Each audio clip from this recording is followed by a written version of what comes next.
Welcome to special analysis. నేను రమా మండవ. ఈరోజు అనాలిసిస్లో భాగంగా మనం తీసుకోబోతున్న టాపిక్ ఏంటంటే నెల్లూరులో కోటంరెడ్డి శ్రీధర్ రెడ్డి మీద పగబట్టింది ఎవరు అని చెప్పేసి మనం ఒక టైటిల్ పెడతాం జరిగింది.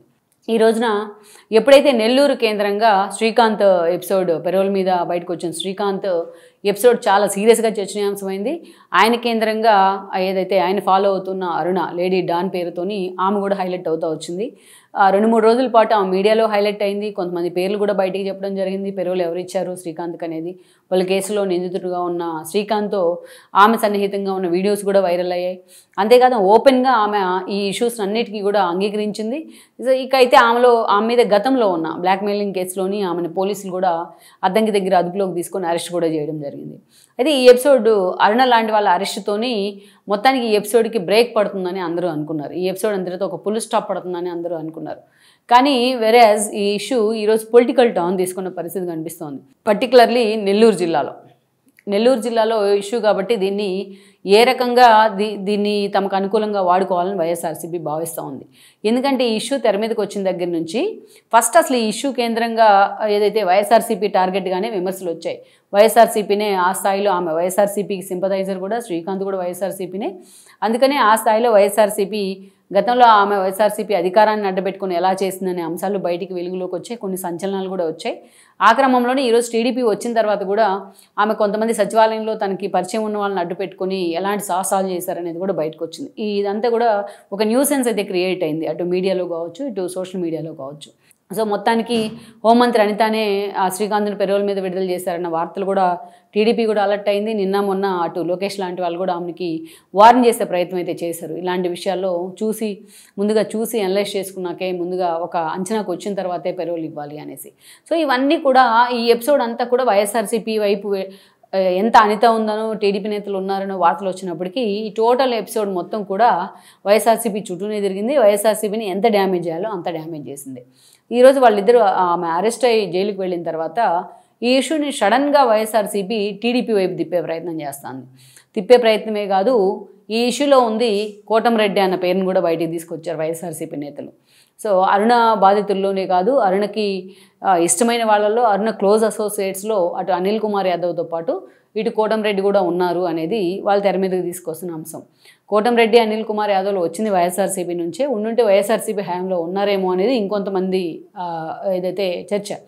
కానీ ఈ రోజున కోటంరెడ్డిని వాంటెడ్లీ ఈ ఇష్యూలో బయటికి లాగే ప్రయత్నం చేస్తున్నారు అనేది అక్కడ స్థానికంగా ఆయన అభిమానులు నడుస్తున్న చర్చ.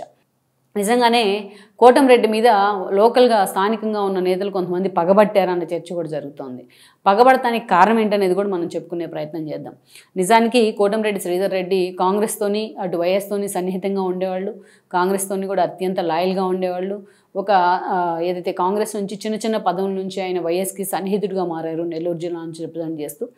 అక్కడి నుంచి కోటంరెడ్డి శ్రీధర్ రెడ్డి 2014 ఎన్నికల్లో జగన్మోహన్ రెడ్డి వెంట నడిస్తే ఆయన టికెట్ ఇచ్చారు. నెల్లూరు రూరల్ నుంచి కోటంరెడ్డి ఎమ్మెల్యేగా గెలవడం జరిగింది. అపార్ట్ ఫ్రమ్ పార్టీ ఆయన తనకంటూ కూడా ఒక ఇండివిజువల్ ఇమేజ్ నెల్లూరు రూరల్లో క్రియేట్ చేసుకుంటూ వచ్చారు. అందుకే కోటంరెడ్డికి ఒక సొంత ఇమేజ్ ఉండింది ఎప్పుడు కూడా నెల్లూరు జిల్లాలో మిగతా నేతలతో పోలిస్తే. వేరాజ్ 2019 వచ్చింది. 19లో మరోసారి రూరల్ టికెట్ దక్కించుకున్నారు. అక్కడి నుంచి కోటంరెడ్డి ఎమ్మెల్యే కూడా కావడం జరిగింది.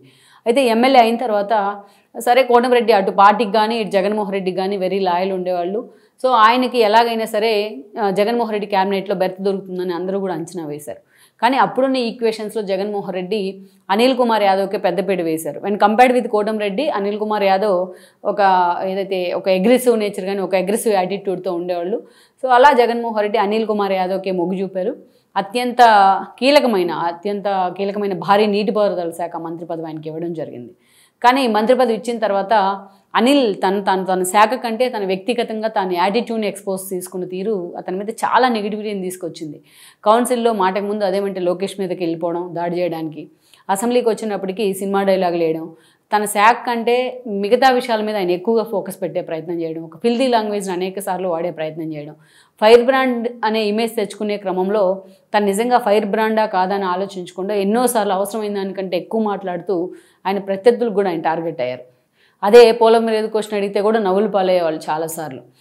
అలా అనిల్ కుమార్ యాదవ్ 2.5 ఏళ్ల తర్వాత తీసి అదే పదవి కాకానికి ఇచ్చారు. కాకాని గోవర్ధన్ రెడ్డి మంత్రి అయిన తర్వాత అనిల్ ఆయన్ని వ్యతిరేకించారు. అటు ఆనంద్ ఫ్యామిలీతో ఇబ్బందులు ఉన్నాయి, ఇటు ఏదైతే ఆత్మకూరు నుంచి గెలిచి మంత్రి అయ్యి ఏదైతే గౌతమ్ రెడ్డి అలాంటి వాళ్ళతో ఆ ఫ్యామిలీతో కూడా మేకపాటి ఫ్యామిలీతో కూడా ఇష్యూస్ ఉన్నాయి అనిల్ కుమార్ యాదవ్. ఈవెన్ ప్రభాకర్ రెడ్డి ప్రశాంతులతో కూడా ఇష్యూస్ ఉన్నాయి.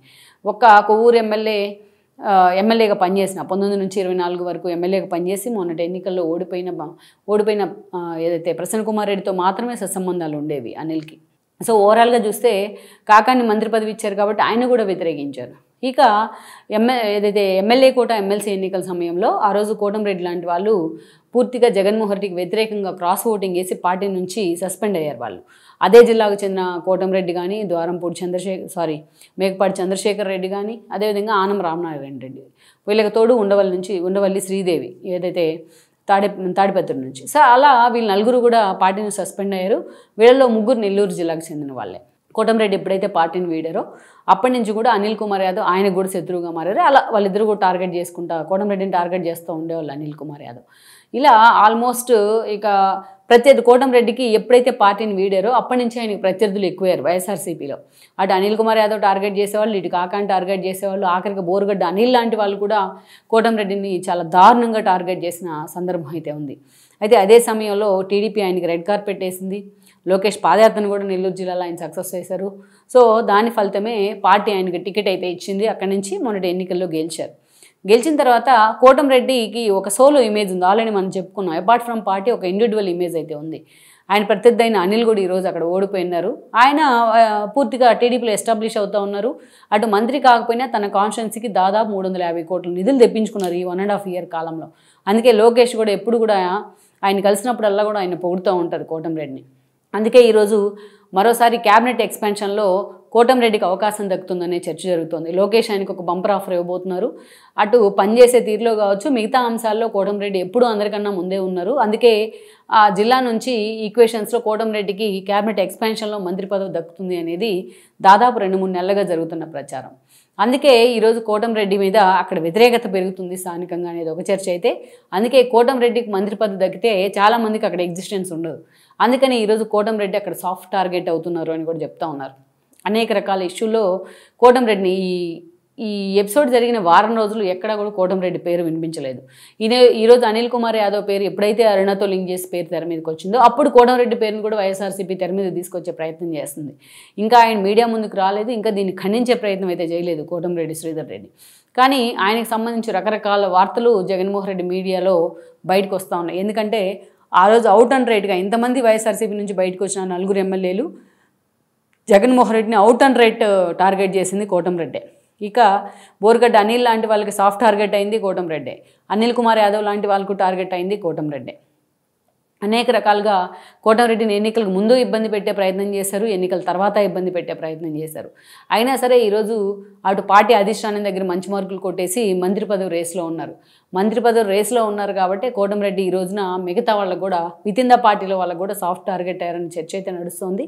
లెట్స్ సీ మరి కోటంరెడ్డి తన మీద వచ్చిన అలిగేషన్ ఇప్పటిదాకా ఆయన్ని ఏదైతే ఒక పద్ధతి అయిన ఎమ్మెల్యేనో లేకపోతే ఒక పర్ఫెక్ట్గా తన కాన్స్టిట్యున్సీని ఎగ్జిక్యూట్ చేస్తారనో మిగతా విషయాల్లో అటు అధిష్టానం దగ్గర ఆయనకు మంచి మార్కులు ఉన్నాయి, జనం ఎమ్మెల్యే అని జనంలో కూడా మంచి మార్కులే ఉన్నాయి. మరి ఇలాంటి అలిగేషన్స్ వచ్చినప్పుడు కోటంరెడ్డి మీడియా ముందుకు వచ్చి దీన్ని ఖండించే ప్రయత్నం చేస్తే ఇంకా ఆయన మీద గౌరవం అయితే పెరిగే అవకాశం ఉంటుంది.